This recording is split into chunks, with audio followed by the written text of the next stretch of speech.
Assalamualaikum warahmatullahi wabarakatuh. Perkenalkan, nama saya Fajar Maulana dari kelas EP20B. Ingin menjelaskan materi dari degradasi kultural dalam pembangunan. Pengertian. Yang pertama, degradasi kultural dapat diartikan sebagai bentuk adanya pemerosotan nilai-nilai kultural pada suatu kelompok masyarakat. Degradasi kultural juga melahirkan kultur baru seperti konsumerisme, nepotisme, sadistis, agresif, hipokrit, materialistis, individualistis, dan hedonistis. Kultur baru ini terwujud melalui perubahan sikap dan perilaku yang dianggap bergensi dan mengikuti tren. Pembangunan dan perubahan sosial budaya. Pembangunan dalam berbagai bidang tidak hanya membawa pengaruh positif, tapi juga negatif. Dengan pembangunan struktur masyarakat Indonesia juga mengalami perubahan dari masyarakat agraris ke masyarakat industri, masyarakat pedesaan ke perkotaan, masyarakat komunalistis ke individualistis, dan sebagainya. Perubahan ini terus berlanjut hingga perubahan pada aspek mentalistis, nilai, dan moral. Pembangunan yang membawa serta perubahan sosial budaya terjadi karena faktor internal dan eksternal. Faktor internal dipengaruhi oleh kondisi keadaan yang terjadi di wilayah sendiri, sedangkan faktor eksternal adalah perubahan yang terjadi atas unsur-unsur baru yang masuk mempengaruhi masyarakat. Marx dan Engels mengatakan bahwa kapitalisme pada masyarakat industri telah melahirkan materialisme yang berdampak pada kesenjangan antar kelas yang sangat tajam dan masyarakat menjadi konsumtif. Globalisasi menuju degradasi kultural. Globalisasi menghadirkan dunia seolah tanpa batas.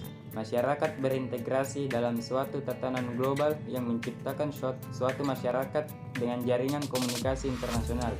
Sedemikian luasnya dengan batas-batas yang tidak begitu jelas. Praktek sosial yang berorientasi pada skala yang lebih luas dan bersifat lintas ruang yang dapat diakses oleh masyarakat.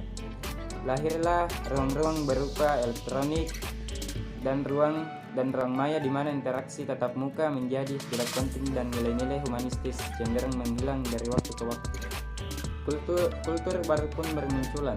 Kultur baru yang sudah disebutkan sebelumnya cuma sebagian kecil dari kultur baru itu. KFC, McD, Pizza Hut merupakan pola konsumsi terhadap makanan cepat saji dari luar negeri yang kini banyak diminati oleh masyarakat Indonesia. Selain itu, iklan atau reklame yang menawarkan produk-produk luar negeri juga cukup menyita pengeluaran, terutama yang bermukim di kota besar. Mereka akan membeli barang yang mengikuti tren yang ada, mengatasnamakan gengsi. Kesenjangan ekonomi semakin meluas diikuti oleh canggihnya telekomunikasi. Kehadiran sosial media mengubah pola pertemanan dan pertemuan langsung. Chattingan melalui sosial media akan semakin mengintegrasikan hubungan antar individu. Yang terjadi malah sebaliknya, kehadiran orang menjadi tidak penting selama kepentingan tetap berjalan. Dengan demikian, globalisasi beserta kultur baru yang dilahirkan telah membawa pengaruh besar dalam kehidupan. Pengaruh yang sifatnya negatif seringkali penyebab munculnya persoalan yang dihadapi oleh masyarakat. Dampak globalisasi terhadap degradasi kultural. Globalisasi menjadi salah satu faktor terjadinya degradasi kultural. Globalisasi akan menyebabkan, yang pertama, lunturnya budaya asli. Arus globalisasi yang terjadi dengan begitu cepat akan menggerus nilai-nilai budaya yang ada dalam kehidupan masyarakat. Yang kedua, terjadinya perubahan gaya hidup. Globalisasi juga akan mengubah gaya hidup dan menjadikan gaya hidup yang baru sebagai budaya, seperti masyarakat akan menjadi individualistis dan konsumtif. Belakangan ini, di berbagai media seperti koran, majalah, dan televisi, seringkali kita temukan pemberitaan negatif di seputar kehidupan remaja, mulai dari tawuran antar pelajar atau antar mahasiswa, seks bebas, aborsi narkotika, hingga penculikan melalui Facebook.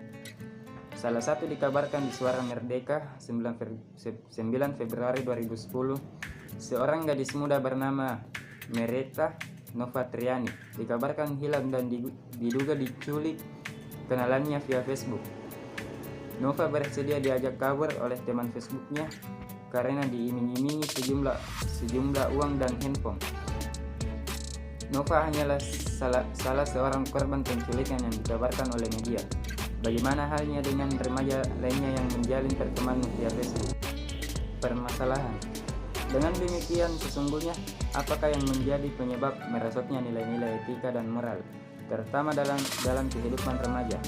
Apakah ini dampak negatif dalam pembangunan, ataukah akibat dari globalisasi, ataukah merupakan kultur baru yang lahir di era modernisasi seperti sekarang ini? Tulisan ini hadir untuk menjawab masalah-masalah tersebut. Pembangunan dan perubahan sosial budaya. Pembangunan dalam berbagai bidang yang digalakkan di Indonesia tidak saja membawa pengaruh positif, tetapi juga berpengaruh negatif. Dengan pembangunan struktur masyarakat Indonesia juga mengalami perubahan dari masyarakat agraris ke masyarakat industri, dari masyarakat pedesaan ke masyarakat perkotaan, dari masyarakat subsistens menjadi masyarakat komersil, dari masyarakat komunalistis menjadi masyarakat individualistis, dan sebagainya. Perubahan ini terus berlanjut hingga perubahan pada aspek mentalistis, nilai, dan moral. Pembangunan yang membawa serta perubahan sosial budaya terjadi karena faktor internal dan eksternal.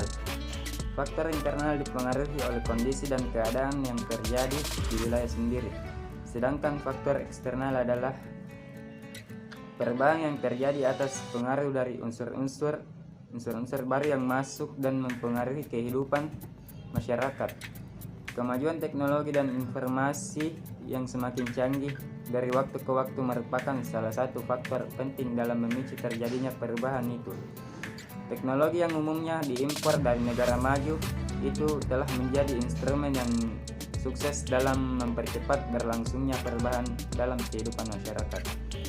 Kecanggihan teknologi mendorong orang yang menangkap gagasan baru yang ditemukan melalui bantuan teknologi. Globalisasi menuju degradasi kultural. Pembangunan melahirkan globalisasi. Globalisasi menghadirkan dunia seolah tanpa batas. Masyarakat terintegrasi dalam suatu tatanan global yang menciptakan suatu masyarakat dengan jaringan komunikasi internasional sedemikian luasnya dengan batas-batas yang tidak begitu jelas. Praktek sosial dalam hal ini berorientasi pada tatanan global yang dapat diakses oleh masyarakat dalam skala yang lebih luas dan bersifat lintas ruang. Maka lahirlah ruang-ruang simbolik berupa ruang elektronik dan ruang maya, di mana interaksi tatap muka menjadi tidak penting dan nilai-nilai humanistis cenderung menghilang dari waktu ke waktu.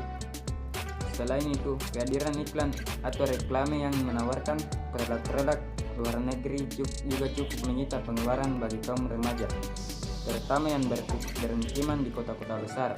Selera belanja akan lebih berkualitas dan lebih mengikuti tren dibanding dengan produk-produk buatan Indonesia. Produk-produk buatan luar ini dengan mudah ditemukan di pusat-pusat perbelanjaan.